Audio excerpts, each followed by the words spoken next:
የምወዳትን ልጅ ገላብዬ ነው የምጠራት። የተዋወቅነው ከ4 ዓመት በፊት አጠና ተራ ሲሆን እኔ ወንድሜ ጋር እሷ ደግሞ ወደ ጠዊል ስትሄድ ነበር። ከፊቴ በጣም ረጅም ቆንጆና ቸኮሌት ከለር ልጅ አየሁ። ልቤ ለሁለት ሲከፈል ታወቀኝ።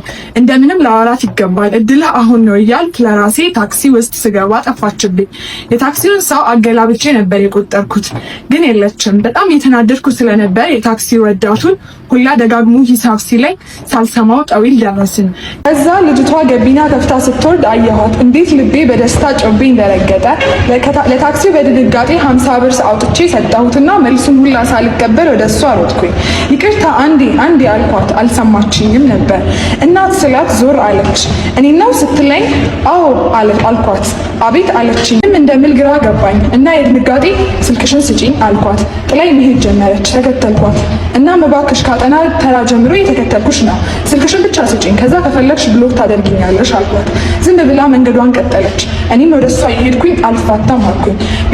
ቤቴ ደርሻለሁ፣ ተመለስ፣ ቤተሰቦቼ ያዩሃል አለችኝ። ድረስ እሄዳለሁ እንጂ ካልሰጠሽኝ አልመለስም ብዬ ድርቅ ብዬ ምርጫ ሰጠኋት። በቤተሰቦቿ መታየትን ስላልፈለገች እያመነታች ስልኳን ሰጠችኝ። ቆይ አትሄጂም፣ ስልኬ ወደ አንቺ ሳይጠራ ብዬ እንድትጠብቀኝ አደረኩኝ። ወደ እሷ ልክ ኮላሮኩኝና ሲጠራ እየዘለልኩና እየተደሰትኩ ወደ ወንድሜ ቤት ሄድኩ። ለ3 ቀን ምንም አላልኳትም። ከዛ በኋላ ግን ለ2 ወራት ሙሉ ልክ 11 ሰዓት ሲል እደውልላታለሁ፣ አታነሳም። ልክ 11 ሰዓት ከ50 ሲል ደግሞ ቴክስት አደርጋለሁ ያለ ማቋረጥ።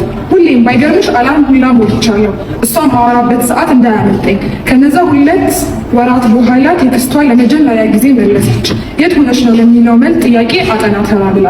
ለዛ ሁላ ወራት ሳትመልስ ቆይታ ያንን ብቻ ስለጻፈችልኝ ዓለም ሁሉ በእጄ የገባች መሰለኝ። በደስታ ጮቤ ረገጥኩ። ከዛ ቀን በኋላ 1-2 እያለች ቴክስት መመለስ ጀመረች። 6 ወር ሊሞላን ጥቂት ስቀረን እንዳገኛት ጠየኳት። እሺ አለችኝ። ያ ቀን አንድ ብለን መገናኘት ጀመርን። መገናኘታችን በጣም ተደጋገመ። እኔም እሷም የሆነ ማናውቀው ዓለም ውስጥ ገባን። ለ3 ዓመታት ያህል። እነዛ ዓመታት እኔን አጠገቡኝ። በተራዋ እሷ ፈላጊ፣ እኔ ደግሞ ተፈላጊ ሆንኩኝ። ችላ እላታለሁ። እሷ ለእኔ የማታደርገው ነገር የለም። ይህ ምድር ሁላ ጠቅልላ ነበር የሰጠችኝ። እኔ ግን ጥጋቤና አብዮተኝነቴ ከአቅሜ በላይ ሆኑ። እንክብካቤ እዚህ ምድር ላይ እኔ በእሷ ነው ያየሁት። ደህና ስራ የሰራሁት እሷ ወደ ህይወቴ ስትገባ ነው። ግን በዚህ ሁሉ ዓመታት እሷ ከመሳም ውጭ ምንም ነገር አድርገን አናውቅም። በጣም ወዳታለሁ፣ ግን ለምን ትኩረት እንደማልሰጣት አላውቅም። ላግኝሽ ስትለኝ ዛሬ እንዲህ ነገ እንዲህ ወጣ ገባ እያልኩኝ በቀን 4 እንዳልተገናኘ በሳምንት መገናኘት አቆመን። ስታገኘኝ ታለቅሳለች። እኔም ከልቤ አዝንና ይቅርታን ጠይቃታለሁ። ብር ነው የቸገረ? አይ። ስራ ነው? አይ። እና ምን ሆነህብኝ ነው? ምንም ደብሮኝ ነው እላታለሁ። በዚህ ሁኔታ ላይ እያለን እኔ ከሀገር ልወጣ ነው አልኋት። ያኔ ደነገጠችና ያነባቸው እንባ መቼም ከዓይኔ አይጠፋም። ለመነች። እሺ እኔስ እየመጣሁ አይሻለሁ፣ ቶሎ ገላ አልቆይም። በስንት ልመናና መከራ ተስማማች። በዚህ አጋጣሚ ትልቁ ስህተቴ አንዱ እሷን ትምህርቷን አስጥቼ ከአባቷ ጋር ስራ እንድትሰራ ማድረጌ ነው እና የሆነ ሆነና ከሀገር ወጣሁ። ቶሎ እደውልላታለሁ። እየመጣሁም መጠየቅ ጀመርኩኝ። በመሀል ስራዬ ተበላሸብኝ። ሁሉ ነገር አስጠላኝ። ቤተሰቦቼን ማዋራት አቆምኩኝ።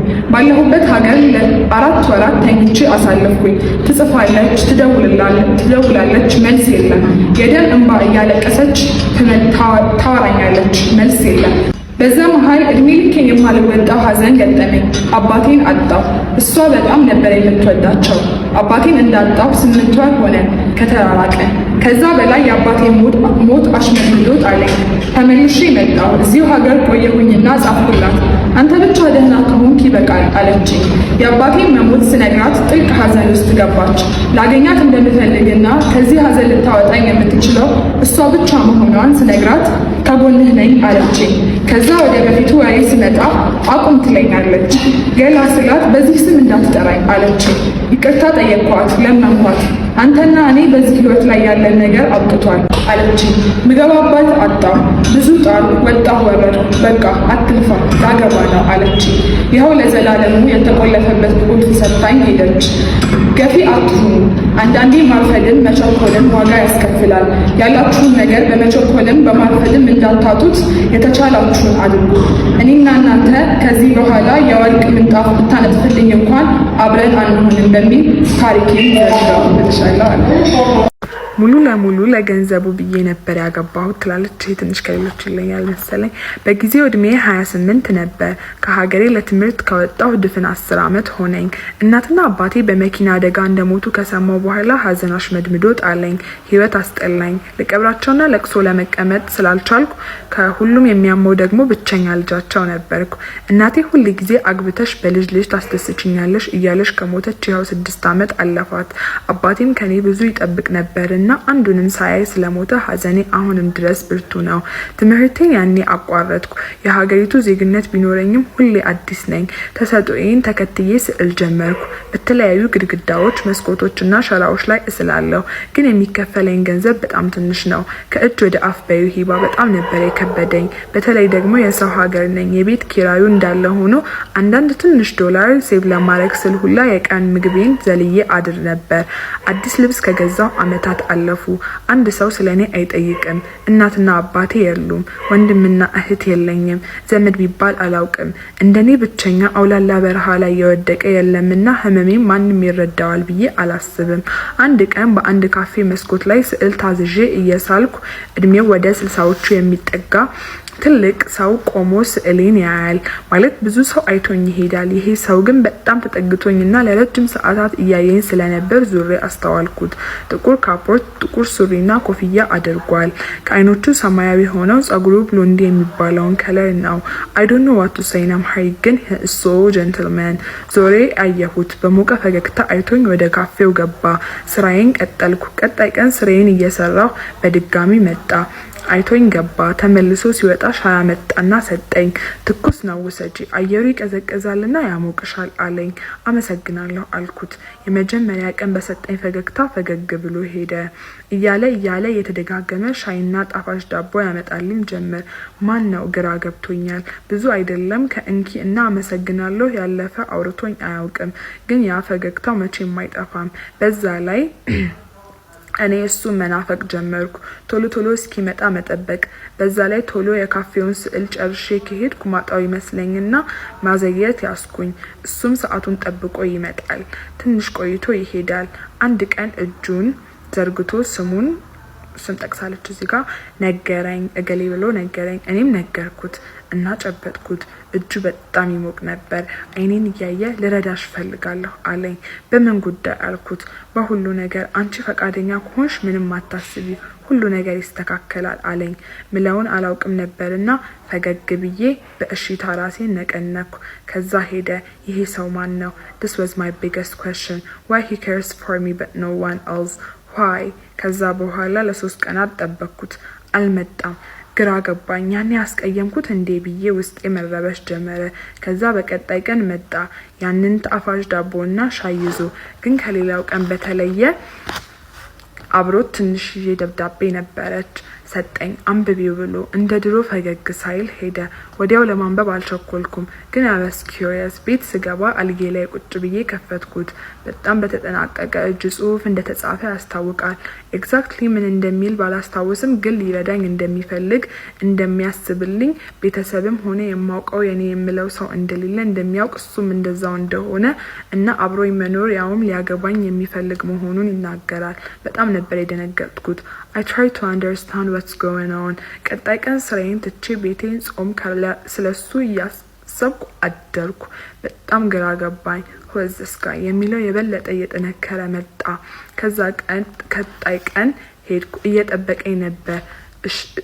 እጄ ላይ ደብዳቤው ነበርና አንብቤዋለሁ አልኩት።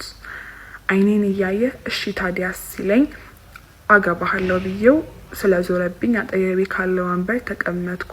ፈገግ ብሎ የያዘውን ቸኮሌትና ዳቦ ሰጥቶኝ ሄደ። ግራ ገባኝ። የወደፊት ህልሜ እያልኩ የማስበው ይህን አልነበረም። በቃ ፍጹም የተለየ እንደውም በተቃራኒው ነበር። እንኳን ከኔ ከ30 አመት ያህል የሚበልጥ ሰው ላገባ ይቅርና ለገንዘብና ሰርቫይቭ ለማድረግ ላገባ ይቅርና ዶዶጣጋ ብቻ ሆድ ይፍጀው ይላል ያገሬ ልጅ። እንደ ድሮ ብዙ ጊዜ አይመጣም። አይ ገስ ስፔስ ሊሰጠኝ ፈልጎ መሆን አለበት ለማሰብ ጊዜ እንዲኖረኝ። ግን ሁሌም ምግብ የሚያመጣልኝ ሰው ቀጥሮ ነው መሰለኝ ልጁ ምግብ እያስታቀፈኝ ምንም ሳይል ይሄዳል። በዚህ ጊዜ የወደፊት ባሌን በጣም እየወደድኩት እንደሆነ ይሰማኝ ጀመር። ሜቢ ራሴን ለማታለልም ይሆናል እየሞከርኩ ያለሁት። ብቻ ከባድ ነበር። እያረኩ ያለሁት ልክ ነው? ቤተሰቦቼ ቢኖሩ ይህን አረግ ነበር ማለት ይፈቅዱልኛል? I was so questionable about this ግን መሆን የነበረበትን አደረኩኝ። ሰውየው መጣ እና ትንሽዬ የራሴን የሰርግ ጥሪ ሰጠኝ። አስቢው በሰርግሽ ያንቺ ሰርግ ጥሪ ሲሰጥሽ ምንም ፓርቲ፣ ሰዎች፣ ጭፈራ የለም። እኔና አንቺ ብቻ ነን አለኝ። እንባዬ መጣ። ልለብስ ፈልጋለሁ ብዬ ዲዛይን ያረኩት ቬሎ ትዝ ሲለኝ ደግሞ ለቀኩት። ግን አሁንም